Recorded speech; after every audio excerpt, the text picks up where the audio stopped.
Hello everyone, আসসালামু আলাইকুম। সবার কি অবস্থা, কেমন আছেন সবাই? নতুন একটি ভিডিওতে সবাইকে ওয়েলকাম জানাচ্ছি। আমি রান্নায় চলে আসছি। আজকে অফ ডে ছিল, ঘরবাড়ি অনেক গুছাইলাম, ক্লিন করলাম, কারণ এই সপ্তাহে এত পরিমাণ বিজি ছিলাম যে কোনো কাজ আসলে করতে পারি নাই।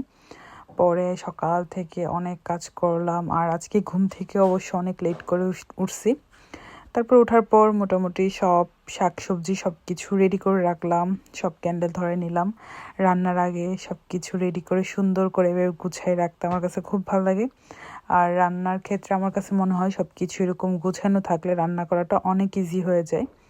তো আমি একটা প্যান নিয়ে নিয়েছি, তো সব কিছু এখন ভাজাভাজি শুরু করব। আর আজকে রান্না করব আমার আর নুহাসের খুবই পছন্দের একটা খাবার, এটা হচ্ছে শিম, তারপর হচ্ছে ফুলকপি, টমেটো, সব টাইপের সবজি দিয়ে, মানে শীতের সবজি দিয়ে এই কারিটা রান্না করা হয়। ছোটোবেলায় অনেক খেয়েছি, মানে আমার আম্মা সবসময় রেগুলার করতো, আর আমাদের সবারই খুবই পছন্দের। আমি যদিও মানে কখনো এরকমভাবে করা হয় নাই, মানে আমার আপুরা তো সবাই করে, তো দেখা গেছে আমার করা হয় নাই। বাট আজকে নহাজ বলতেছিল ওর খুবই খাইতে ইচ্ছে করতেছে। আর যখন বাজার করে নিয়ে আসছি তখন সব ভেজিটেবল নিয়ে আসছিলাম এই কারিটা রান্নার জন্যই। তো আমি কিভাবে করি বা আমার এলাকায় কিভাবে করে আর কি, তো আমি ওই স্টাইলেই করব। আমি তো আসলে এত বড় রাঁধুনি না, মানে আমি খুব ভালো রান্না করতে পারি ব্যাপারটা এরকমও না। তো আমি চেষ্টা করি হালকা পাতলা যতটুকুই রান্না পারি বা রান্না করি তো ওইভাবে শেয়ার করার জন্য। তো একটা প্যানে তেল দিয়ে ভালোভাবে এখন মাছগুলো ভেজে নিব।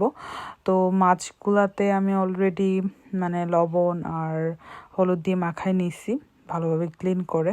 তো তেলটা যখন গরম হয়ে আসবে তখন দিব। আর আমাদের ইলেকট্রিক চুলাতে আসলে অনেক টাইম লাগে, মানে সব কিছুই অনেক টাইম লাগে। আমার রান্না করতে করতে মানে আমি টায়ার্ড হয়ে যাই সামটাইমস, কারণ এত পরিমাণ সময় লাগে কি আর বলবো।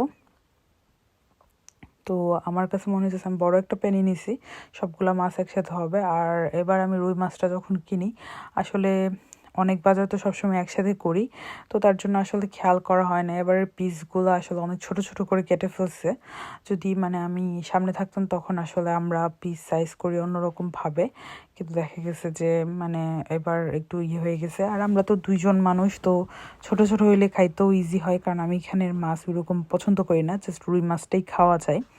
আর একদম ভাজা ভাজা করে খাইতে হয়, আমরা লাইক কাঁচা টাইপের করে যেটা হাফ কুক সিদ্ধ করে ওরকমভাবে মানে খাওয়া হয় না আর কি। মানে যেটা ভুনা করা হয় বা সব কিছুতেই আমরা প্রেফার করি অনেক বেশি ভেজে। তারপরে তো আমি রান্নার মাঝখানে মাঝখানে আবার কিন্তু সব ধোয়াপালাগুলো করে নিই, তার জন্য দেখা যায় আমার মানে কাজটা আমার কাছে তখন মনে হয় ইজি, কিন্তু একসাথে অনেকগুলা ধোয়াপালা একসাথে জমলে তখন আমার করাটা অনেক বেশি ডিফিকাল্ট হয়ে যায়। আমার কাছে মনে হয় যে ইনস্ট্যান্ট সব কিছু করে ফেললে তখন মানে রান্নাটাও ইজি হয়ে যায়, কাজটাও আগায় যায়।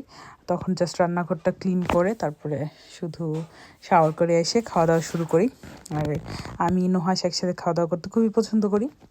তো আমি এখানে আমার হিউমিডিফায়ার যেটা কিনছিলাম ওইটাও ধরে নিয়েছি, কারণ এটা এত ফ্রেগরেন্স, এটার আমি কি বলবো খুবই ভালো কাজ করে। আর এখন আমি হচ্ছে মাছগুলো ভাজার পর তারপর হচ্ছে শিম, টমেটো, আলু, তারপর যে ফুলকপি আছে সবগুলো একে একে ভেজে নিব। আর এগুলো যেহেতু আমি কেটে ফ্রোজেন করে ফেলছিলাম, যেহেতু প্রায় 1 উইক আগে বাজার করা, তো এতদিন তো ফ্রিজে থাকবে না। আর লন্ডনে কিন্তু শাকসবজির দাম অনেক বেশি, বলা যায় মানে স্বর্ণের মতো দাম সবাই বলে। তো এটার জন্য আমি এগুলো সব যেন নষ্ট না হয় কেটে ধুয়ে ফ্রিজে রেখে দিয়েছিলাম, তারপর আবার ধুয়ে এখন রান্নাবান্না করতেছি, তাও নষ্ট করা যাবে না।